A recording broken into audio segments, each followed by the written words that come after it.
The lobotomite returns. Our lobotomite. Has Dr. Mobius been denominated into scrap metal and voice module parts, as we hoped? I recommend watching your tone with me, lobotomite. Now, your brain. Hand it over, or we'll extract it again. And what could we possibly have to speak about? You have the brain, we have the technology. All you must do is surrender. With it, we can finally leave this place. I cannot tell you how boring this place gets, chopping up the landscape and everything in it. And we have so many questions to ask your brain first. About this Mojave place. A fertile testing ground for our experiments.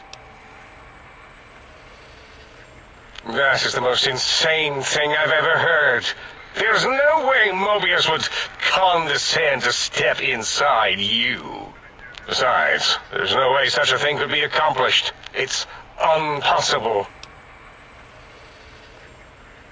You speak the truth, and the decibel variation in your voice, it is Mobius. How dare you breach the think tank? And what do you want here?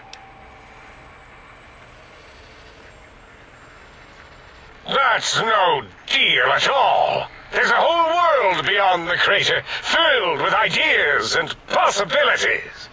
We could have escaped, seen it all for ourselves, tested it, prodded at it, made it squirm. Partner with you, my foe, my rival, my foremost critic? I have a strange sensation that I would like that. How odd. Very well, partner. The think tank is at your service as long as you do not destroy us.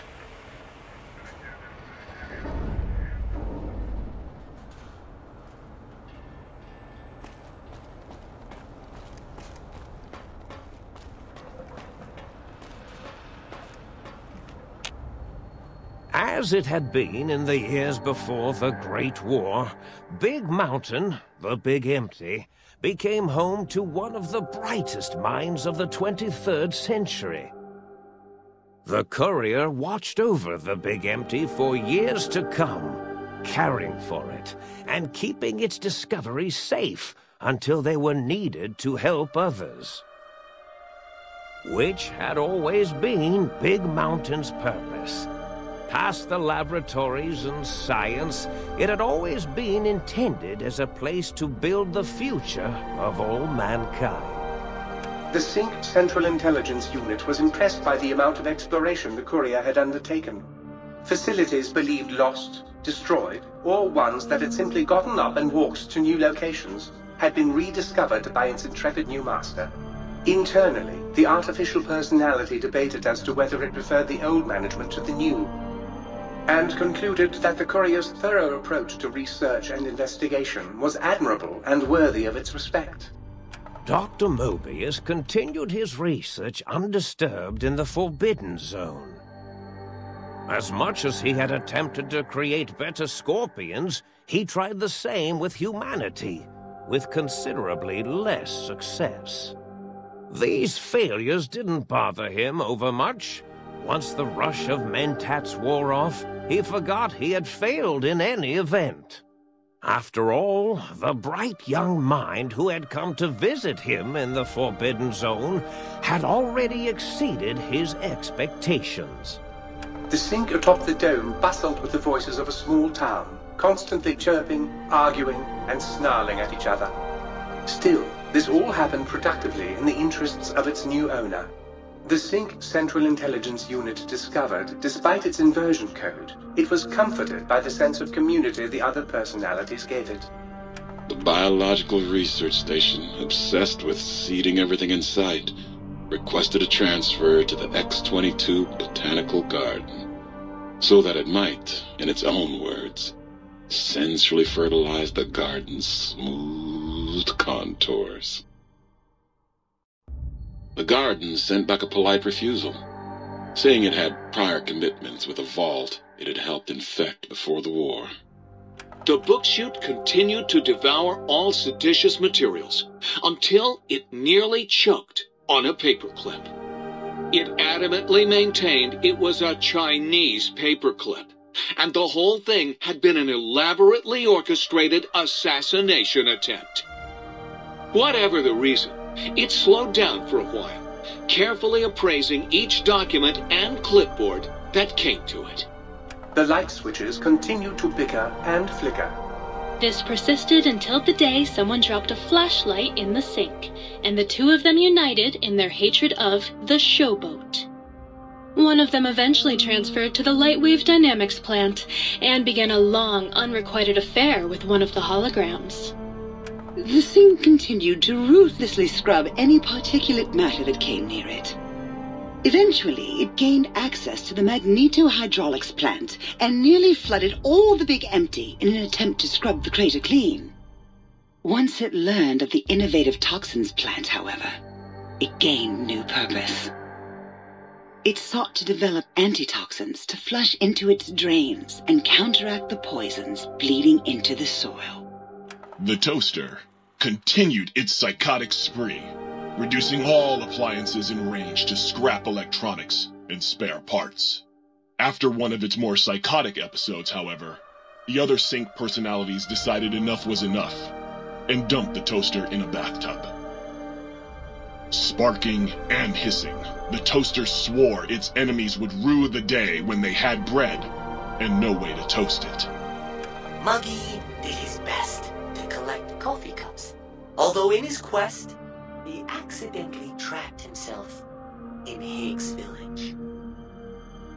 It might have been the end for poor Muggy. Except, he found it peaceful there, tidying up the kitchens of the think tank professors back when they had been flesh and bone. Well, except for Dr. O, who was an asshole for having created Muggy in the first place. Muggy left O's house deliberately dirty, punishing the dishes and cups that lived there in blind revenge for serving Dr. O.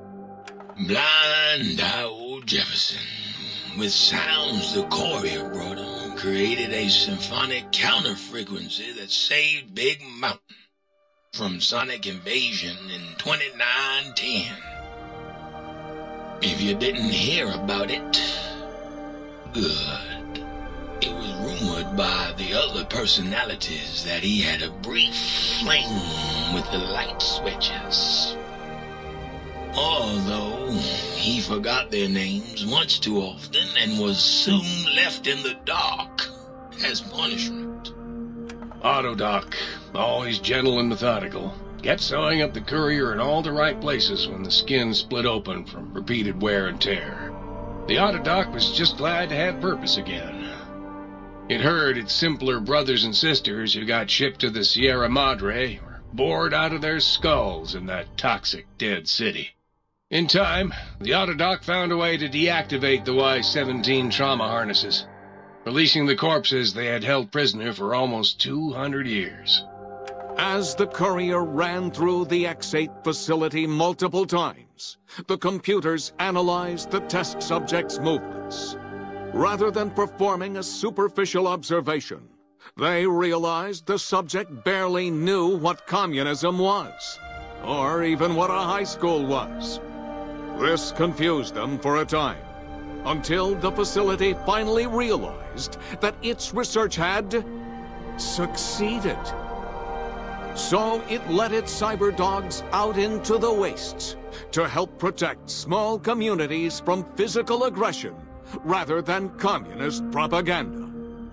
The infiltration program in X-13 felt spent, having repeatedly upgraded the stealth suit until it could upgrade it no more. It felt warm, fulfilled, and a bit sluggish. It realized not long after, the stealth suit had left it, without so much as a note on the nightstand. So the infiltration program sent out robo-brains into the wastes, looking for its wayward technology. It eventually found Repcon HQ, and set up a new research center, testing and murdering fiends who kept breaking into the facility.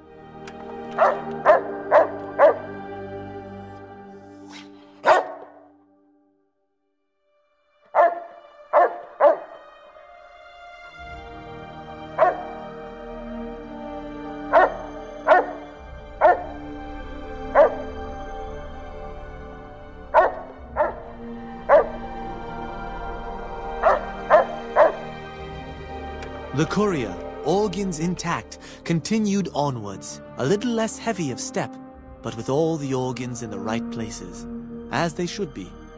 After all, brains can develop a life of their own when left to their own thoughts, and the courier's brain was more clever than most. Dr. Klein and the think tank remained alive, unaware of the world outside. They looped through their daily routine, none the wiser about the world beyond, although perhaps wiser was the wrong word. The world outside belonged to the courier, and if anyone would shape it, well, the courier had already called dibs. There is an expression in the wasteland, old world blues. It refers to those so obsessed with the past they can't see the present, much less the future, for what it is. They stare into the what was, eyes like pilot lights, guttering and spent, as the realities of their world continue on around them. Science is a long, steady progression into the future. What may seem a sudden event often isn't felt for years, even centuries to come. In the times following the Second Battle of Hoover Dam, however, Old World Blues took on a new meaning. Where once it was viewed as a form of sadness, nostalgia, it became an expression describing the potential for the future. It can be easy to see science as evil, technology unchecked as the source of all ills, all misfortunes. With the courier at the helm, science became a beacon for the future.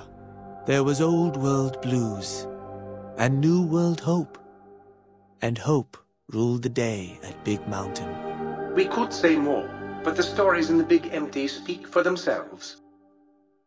Now armed with the transportal Ponder, the courier could return to the dome at any time and crack open the secrets of the Big Empty one by one.